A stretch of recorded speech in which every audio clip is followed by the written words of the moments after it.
Frères et sœurs, êtes-vous dans la joie? Et êtes-vous dans la joie du Seigneur? Il y en a qui ont la foi. Hein. Chouette. Benjamin m'a demandé si j'allais poser des questions. Je n'avais pas prévu. Et vous savez, on a des tempéraments. Je suis toujours un peu stressé, je suis impressionné par Benjamin et Maglone. Hein. Et donc, les tempéraments, ils ressortent. Et donc, j'aime bien comme ça titiller un peu les gens et ça me détend. Mais en réalité, c'est jamais méchant. Mais l'apparence peut faire croire que c'est un petit peu méchant, mais bon, c'est comme ça. Frères et sœurs, soyez toujours dans la joie du Seigneur. Et donc là, ou soyez toujours dans la joie, vous avez répondu, et donc je me demandais qui voulait bien me dire pourquoi il est dans la joie. Mais j'interroge aussi ceux qui sont au fond. Est-ce que quelqu'un est dans la joie? Il peut me dire pourquoi il est dans la joie. Ah, magnifique. Merci. On va faire passer le micro. Parce que ma meilleure amie se marie aujourd'hui. Merci beaucoup, tout simplement. Ma meilleure amie se marie aujourd'hui. Et donc nous venons à un mariage. Et dans l'Évangile, nous entendons que Jésus lui-même a été un mariage. C'est même dans l'Évangile de Jean le premier lieu où il invite ses disciples pour les former à sa suite. Voilà. Je dirais, hein, si vous avez, là c'est une amie, mais si tu as un ami qui te dit « je rentre au séminaire », tu lui dis « écoute, je vais t'inviter à un mariage ». Voilà. Faire comme Jésus. Pourquoi donc? Surprenant dans l'Évangile de Jean.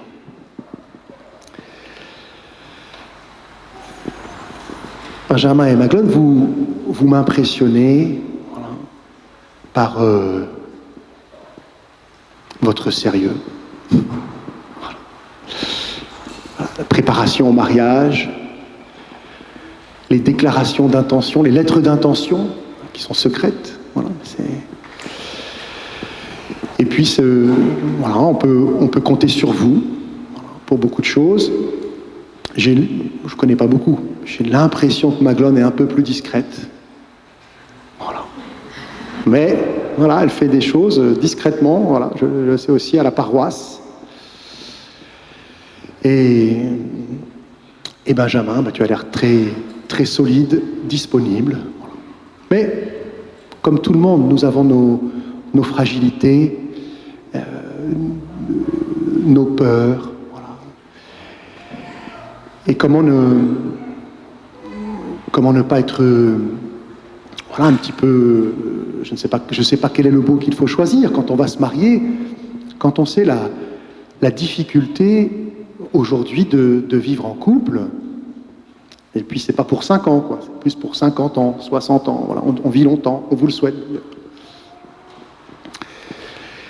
Alors je me disais, on vient à un mariage, mais on vient aussi à un mariage à l'église.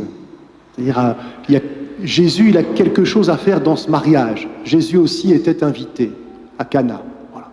Donc vous avez invité Jésus, et j'avais envie de reprendre cette expression célèbre, si vous avez des conflits entre vous, une fois ça passe, 2 fois ça lasse, 3 fois ça casse, 4 fois Dieu passe.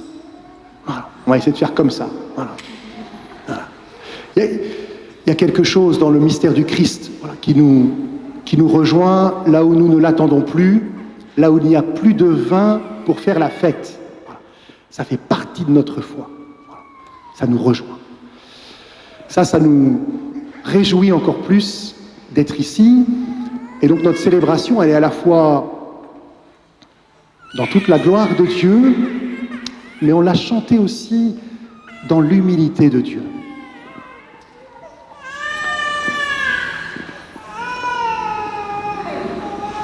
Ce matin, en me réveillant à Granville, j'ai ouvert les rideaux, j'avais une vue sur la mer, magnifique, Et il y avait, j'étais un peu loin, mais 2-3 personnes, j'ai l'impression, peut-être un adulte et des enfants qui, je crois, ramassaient des coquillages, en tout cas étaient dans les rochers. Et en regardant la beauté, d'ailleurs la beauté aussi des bâtiments, il y avait un bâtiment sur la droite, la beauté du ciel, de la mer, j'entendais aussi, j'avais ouvert la fenêtre, le bruit de la mer, on comprend que toute la création, quand il fait beau, nous dit quelque chose, voilà, de la joie de Dieu d'admirer son œuvre. Et puis ceux qui ramassent les coquillages, c'est la joie de Dieu de nous voir faire des activités, peut-être de jouer. Comment, dans notre vie, rendre gloire à Dieu, lui dire merci. C'est un petit peu ce que nous souhaitons si nous sommes croyants. Et moi qui aime beaucoup me baigner, voilà, pour une fois j'étais un petit peu au-dessus, quoi. J'étais pas dedans, j'étais un petit peu au-dessus. Et il y a un petit bateau qui est passé, une petite voile. Je ne sais pas s'il y avait 2 personnes, mais il y en avait au moins une dedans. Voilà. Et je me suis dit, Benjamin et Maglone, ils sont un petit peu comme ce bateau tout seul sur la mer, là. Voilà, ils passent, nous on les regarde d'au-dessus, on est très contents, on les admire. On se dit, c'est magnifique, voilà. Et puis c'est fragile. C'est magnifique et c'est fragile. Et donc il y a... Pourquoi votre alliance va réjouir le cœur de Dieu? C'est quand même une grande question. Voilà. Pourquoi votre alliance, dans la tradition catholique, est élevée au rang de sacrement, signe de la présence de Dieu? Et comment Dieu se plaît aussi dans cette fragilité, dans cette humilité, parce qu'il se dit.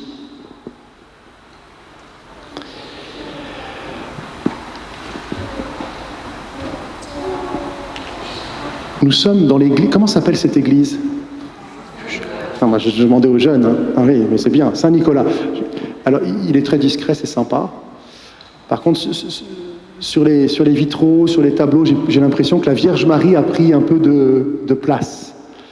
Et vous avez remarqué que, vous verrez dans toute la célébration du mariage, dans les chants, les refrains, Marie est très présente. Ce sont des prières de la Vierge Marie. Alors pourquoi donc mettre Marie comme ça à l'honneur dans une célébration de mariage? Et il me semble peut-être, voilà, c'est que Marie, elle est belle.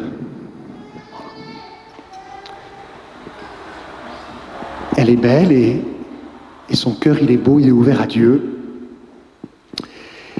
Et Maglone et Benjamin, voilà, je trouve qu'aujourd'hui, vous êtes encore plus beaux que d'habitude. Voilà.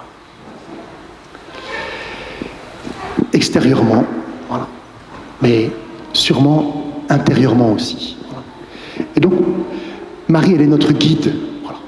Pourtant, elle est très discrète, sauf dans l'église Saint-Nicolas, mais elle nous guide, elle nous aide à croire que Dieu nous rejoint, que Dieu fait alliance avec nous comme il a fait alliance avec elle.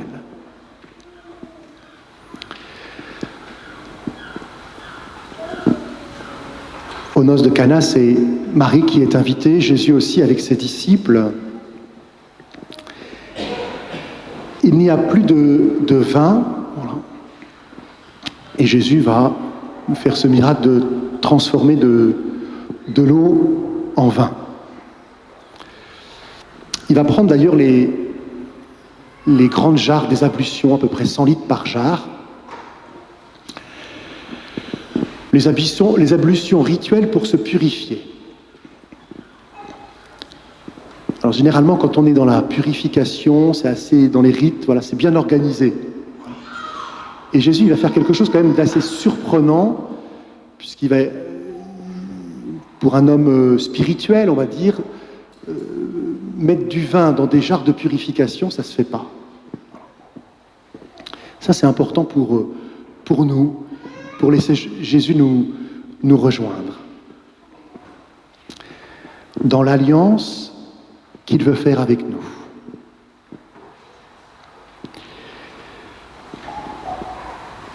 Ce qui est intéressant aussi, c'est que ceux qui sont les plus proches du miracle de Jésus, ce ne sont pas les invités aux noces. Je suis un peu désolé pour vous. Les musiciens, ils sont à la fois invités, mais ils sont aussi au service. Donc ils vont être un peu contents. Ce sont les serviteurs. Ce sont les seuls à savoir que le vin était avant de l'eau. Voilà. Jésus aime toujours discrètement mettre en valeur les serviteurs. Voilà. Ce sont ceux qui perçoivent le mieux le mystère de sa vie, qui est un service. Voilà. Un service pour une alliance. Et puis dans cette réalité du mariage de Benjamin et de Maglone que nous célébrons, voilà. Il y a donc cette joie qu'apporte Jésus, c'est le vin nouveau. C'est sa présence, il est invité. Et ce vin nouveau, voilà, pour nous qui allons célébrer la messe, ça annonce le don de sa vie. Le don de sa vie.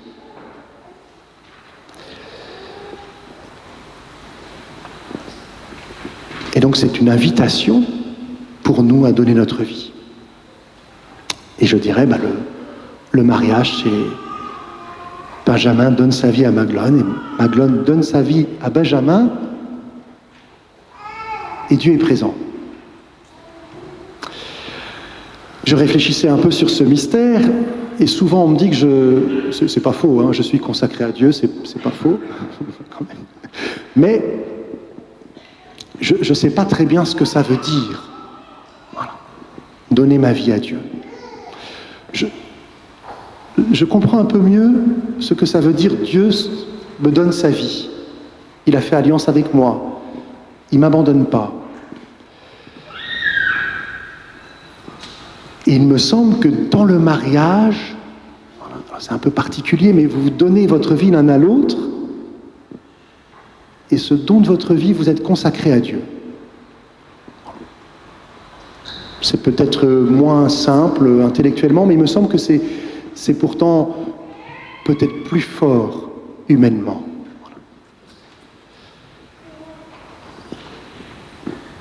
Et ça, c'est le mystère des noces de Cana. Jésus révèle qu'il nous donne sa vie au cœur d'une alliance entre un homme et une femme.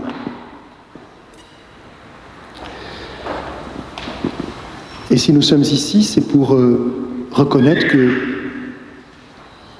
nous sommes tous très limités, très fragiles, mais nous croyons que Jésus, voilà, nous invite à donner notre vie. Qu'il appelle tout le monde. Voilà. Personne ne peut dire, moi ma vie elle est ratée, c'est foutu. Non. Même à 99 ans, voilà, on peut offrir sa vie. On peut apprendre à aimer.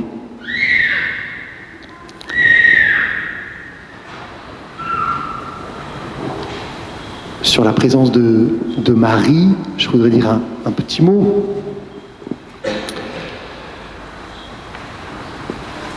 Marie, d'ailleurs, Marie, elle est très attentive. Très attentive, elle fait à la fois la fête. Jésus aussi, il doit faire la fête. Hein. Je ne pense pas que Jésus soit assis à côté, en train de regarder les gens manger, boire et danser. Enfin, ils ne boivent pas grand-chose, mais danser. Voilà. Non, il doit participer. Mais Marie, elle remarque, voilà, elle manifeste cette tendresse de Dieu, cette délicatesse du cœur de l'homme, de l'être humain, qu'ils n'ont plus de vin. Et elle connaît son fils. Et elle lui dit, ils n'ont plus de vin. Et on est toujours surpris par la réponse de Jésus. Femme, que me veux-tu? Qu'y a-t-il entre toi et moi?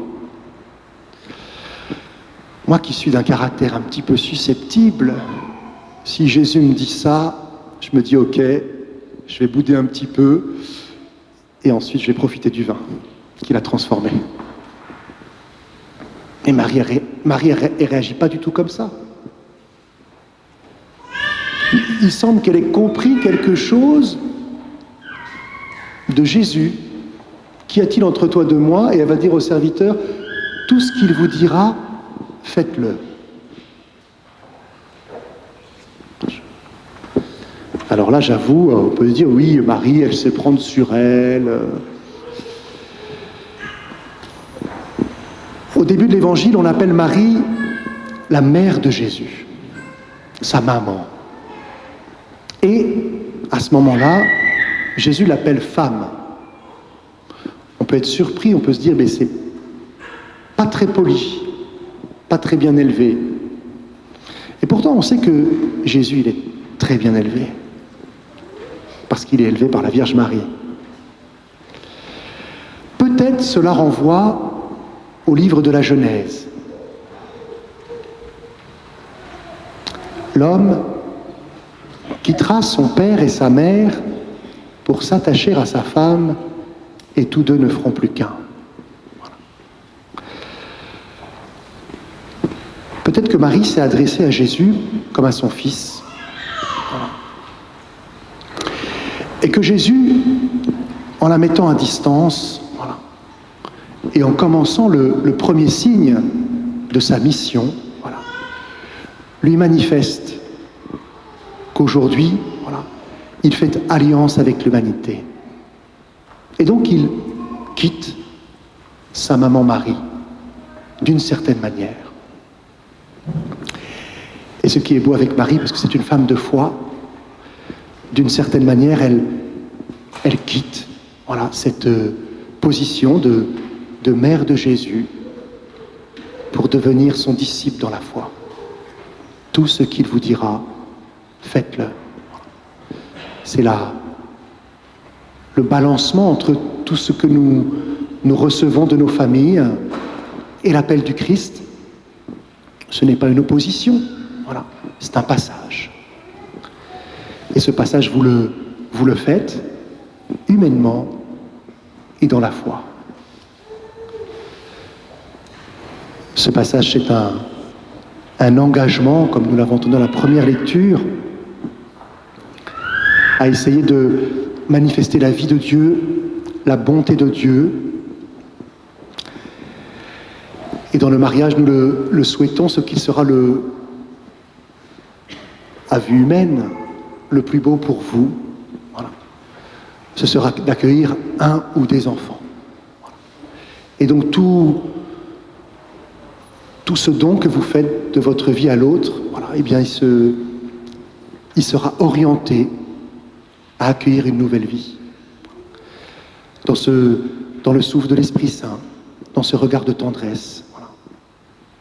À vous décentrer même, voilà, de vous-même. Ou d'une autre manière, à continuer cette communion que vous construisez à deux, en Dieu, avec d'autres.